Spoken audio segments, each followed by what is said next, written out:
జగనన్న ముద్దు రోజా వద్దు. నిజంగా ఇగో జగనన్న ముద్దు రోజా వద్దు. నగరి నియోజకవర్గంలో వాళ్ళు 5 మండలాల నాయకులు అన్నమాట. 5 మండలాల నాయకులు జగనన్న వద్దు, జగనన్న ముద్దు రోజా వద్దు. జగనన్న ముద్దే కావాలంటున్నా రోజా మటుకు వద్దు, రోజా మాత్రం వద్దు. నగరిలో రోజాకి టికెట్ ఇస్తే మేమంతా మూకుమ్ముడిగా రోజాని ఖచ్చితంగా ఓడింతామని చెప్పేసి అని గత వారం ప్రెస్ మీట్ పెట్టారా? దానిపైన పార్టీ అధిష్టానం ఇప్పటి వరకు కూడా స్పందించకపోవడం వలన మళ్ళీ ఈ రోజున ఇలా ప్లకార్డులు పట్టుకొని ఇక్కడ మీకు ఫోటో పెడుతున్నాను, క్లియర్గా చూడండి. జగనన్న ముద్దు రోజా వద్దు, రోజాకి టికెట్ ఇవ్వద్దు.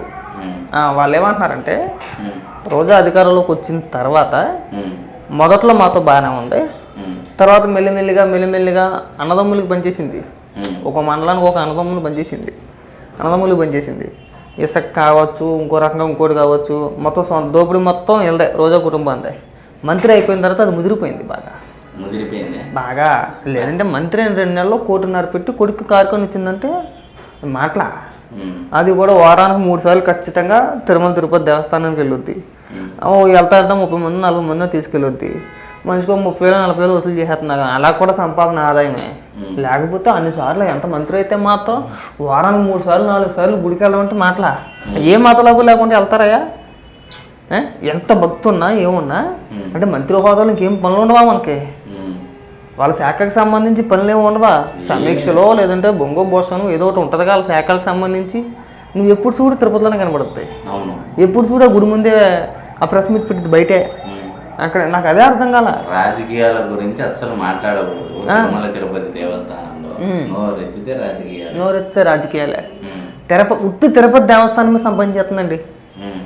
ఏది చేయవు అసలు. ఉత్తి తిరుపతి దేవస్థానం.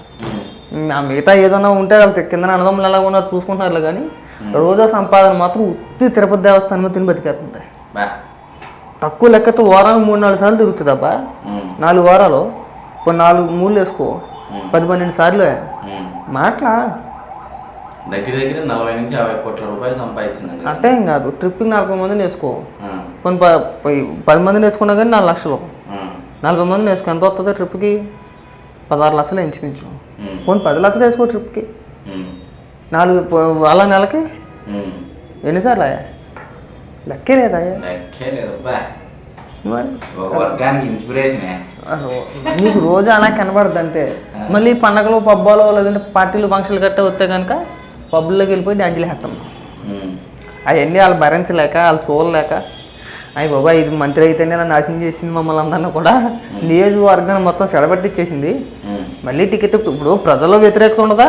ఖచ్చితంగా ఉంటుంది. 5 మండలాల నాయకులు నీకు వ్యతిరేకంగా ప్రెస్ మీట్ పెట్టారంటే ఇంకా ఆల్మోస్ట్ నియోజకవర్గం మొత్తం అపోజ్ అయినట్టే.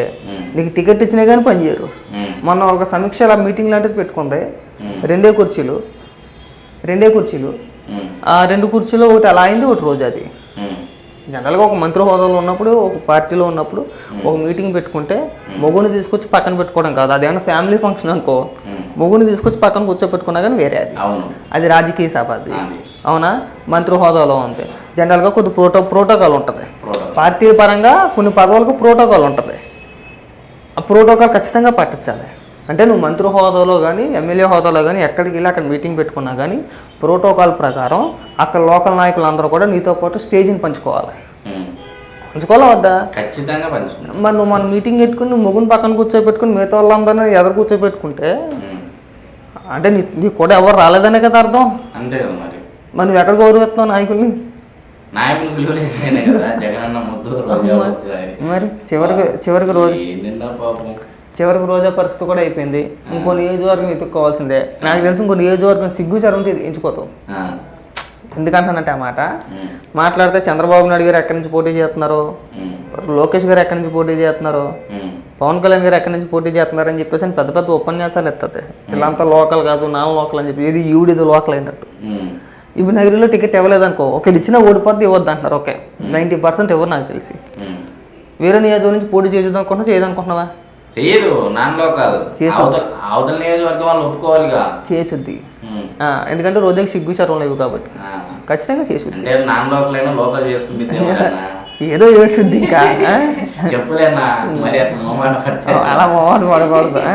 అమ్మ అయిపోయింది ఇంకా ఇక నువ్వు నోట్లో ఎట్టేది ఐస్ క్రీమ్ పెట్టేసుకోవడం ఇంకా ఖచ్చితంగా ఇంకా రోజా నోట్లో ఐస్ క్రీమ్ గతి ఇంకా ఫైనల్ ఇంకా టికెట్ వద్దని చెప్పేసి 5 మండలాల నాయకులు అంటే ఆల్మోస్ట్ నియోజకవర్గం మొత్తం వ్యతిరేకించినట్టే గయాబు ఇంకా సొంత నాయకులు చెప్తున్నారు దీని మీద ఎప్పుడైనా మాట్లాడిందా రోజా అవినీతి గురించి రోజా అక్రమాల గురించి సొంత నాయకులు ప్రెస్ మీట్ పెట్టి బహిరంగంగా చెప్తుంటే నువ్వు ప్రతిపక్షాలు విమర్శించినంత ఘాటుగా వీళ్ళు ఎందుకు విమర్శించట్లా వాళ్ళు అడిగిన దానికి ఎందుకు సమాధానం చెప్పట్లా నువ్వు ప్రెస్ మీట్ పెట్టి ఒకసారి ప్రెస్ మీట్ పెట్టి మాట్లాడితే నువ్వేం మాట్లాడతావు వినాలని చెప్పి మాకు కూడా కోరికగా ఉంటాయి చూద్దాం ఏం మాట్లాడతావు